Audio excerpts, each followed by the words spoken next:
நான் ஸ்வேதா. கவிதா என் உயிர்த்தோழி. எண்ணங்களும் செயல்களும் கனவுகளும் கூட ஒன்றாக இருந்தது. அவள் இல்லை என்றால் நான் இல்லை. நான் இல்லை என்றால் அவள் இல்லை. அவ்வளவு நெருக்கம் எங்களுக்கு. எங்கள் கல்லூரிக்கு ஒரு நாள் புதிய மாணவன் சேர்ந்தான். பெயர் முருகேஷ். மொரட்டு முகம், கொஞ்சம் குண்டு. அதனால எல்லோரும் அவன தடியா தடியான்னு தான் அழைப்பாங்க. ஆனா அந்த முகத்துக்குள்ள இருந்தது மென்மையான மனசு.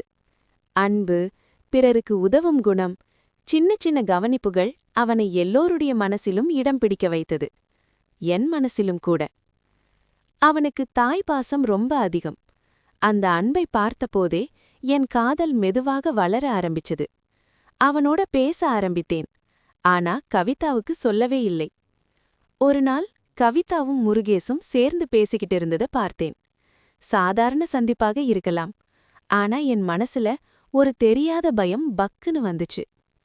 அந்த மாலை கவிதாவை சந்திச்சேன். இன்று கேண்டீன்ல முருகேசோட பேசினியான்னு கேட்டேன். அவள் சிரிச்சு, ஆமாம், என் காதலை சொன்னேன்.